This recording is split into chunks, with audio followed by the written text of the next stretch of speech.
They were the quintessential hard rock band, igniting a collision of wild hedonism and heavy metal thunder. And now, more than 35 years since their formation, the legacy of Led Zeppelin still resounds loudly.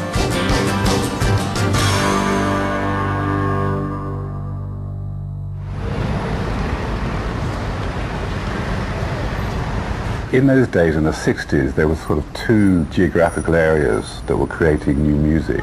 And one was the north, Liverpool, where you had the Beatles. And then down south, there were bands like the Rolling Stones, Alexis Corner, and the Embryo Yardbirds. But it appears to me that the bands in the south, like ourselves and the Rolling Stones, were influenced by American black blues artists. I hear the blues all in the air. And that's what tended to turn on the bands in the South, like the Yardbirds. In our very early stages as a band, we tried to emulate that sound, probably badly. We started getting imports of Josh White, Leadbelly particularly, on, you know, people like that on the countryside. And people like Muddy Waters and Howlin' Wolf on the urban side. And my mojo working, buddy, just don't worry on you. But those records were kind of underground, but they said something to you. They had a direct message, which was a very different message from the message that you were getting from your normal pop lyric. My doctor put me on milk, cream, alcohol. It was pretty austere in England for quite a long time. You know, we just come out of a European war.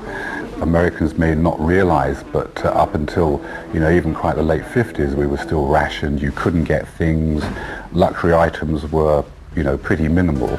Also, the music at the time, prior to that explosion in the 60s, was pretty narrow, it was pretty kitsch. The British government started the great art school experiment. And what happened is people like myself and Clapton and Pete Townsend and a lot of people found ourselves in this wonderfully liberated, ridiculously liberated environment.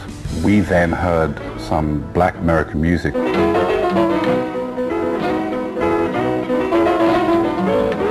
I worked in a record store. There was another guy across town in this little town called Woking in Surrey. It was a competition between us who could get the records from America the quickest, you know.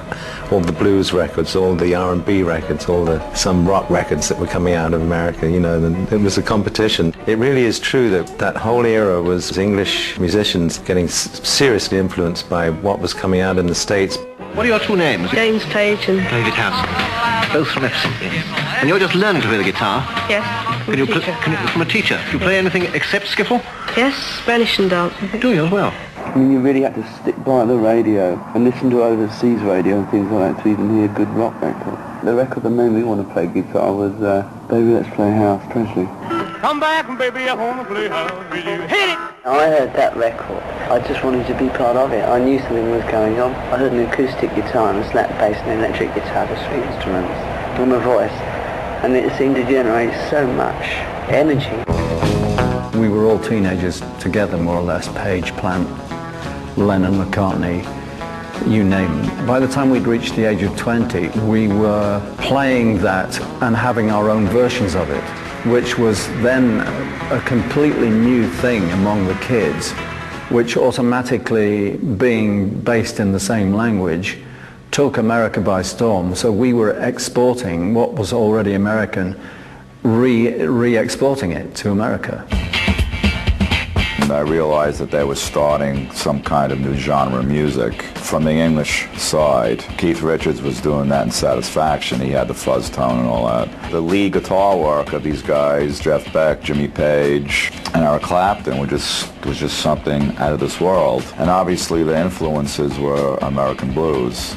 I was concentrating more on blues playing. I used to go up and just jam on a Thursday night. And somebody came up to me and said, would you like to play on a record? I said, yeah, why not? From that point I suddenly started getting all this studio work coming in. We knew Jimmy Page, but he at the time was very ensconced doing London session work. Well, Jimmy was like John Paul Jones. He came from that old school, even though he was very, very young at the time, where he was a session guy. He played on Little Help from My Friends, Joe Cocker. He was a guitarist on that.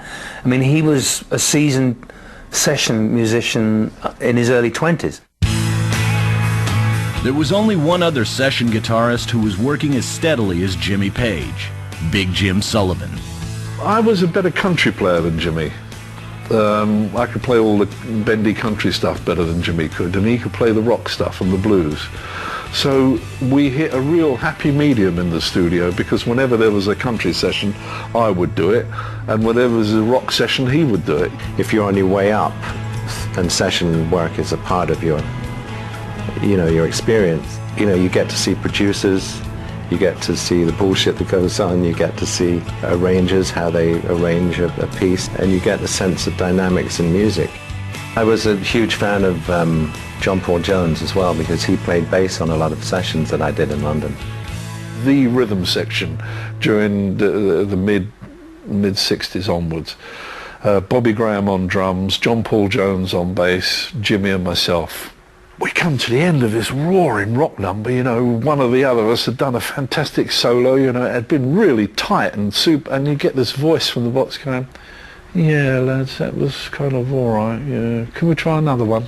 Take 39, and that's how it's been for 39 takes, You've given your heart, you've done, and all you get from the box, yeah, that was okay. What kind of inspiration are these people portraying to you, It was fun in the beginning of it, when it was like, oh, do what you want, but then 80%, 90% of the time I didn't know what session I was going in on, and one day I did a Muzak session, and it was horrific. It was just reading music all the way through. They don't stop. It's just like you hear it in these horrific liftings, You just keep turning the music and playing on it. That's it, I'm finished, I'm out. And that was at the time when I was hanging around with Jeff, going to Yardbirds gigs, and the bass player decided to leave the band, and I joined on bass just to help me out on a couple of gigs, and then it was on to guitar. Direct from England to Hullabaloo, the wild beat of the Yardbirds. The Yardbirds were heralded as one of England's most authentic and pioneering blues bands in the 60s. Feeling creatively stifled as a session player, Jimmy Page decided to take advantage of a once-in-a-lifetime opportunity. Paul Samuel Smith decided to come off the road and concentrate on producing.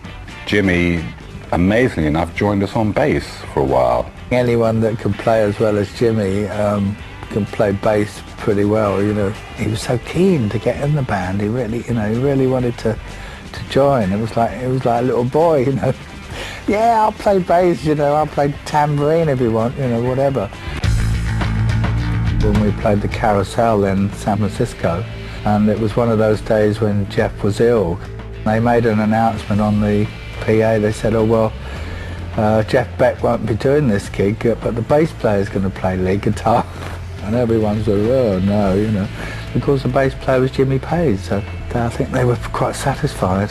They were touring here. I think, there was a lot of hope for what was going to happen, and I think Beck kind of flaked, ran off to be with his girlfriend in the middle of a tour, and I think the band lost steam. I freaked out, went mad, had a breakdown, and I think I walked out and left the band. So the Yardbirds continued without me, and I disappeared, and Jim carried on. Now taking over the lead guitarist slot, Jimmy Page impressed his fellow bandmates with his six-string virtuosity. He brought his beautiful skill with chording and riffing and a much harder edge. And he was very disciplined. He'd come from session work. He was a very professional guy, and he was ambitious and he was fresh. So he brought all that energy into the last 18 months of the band.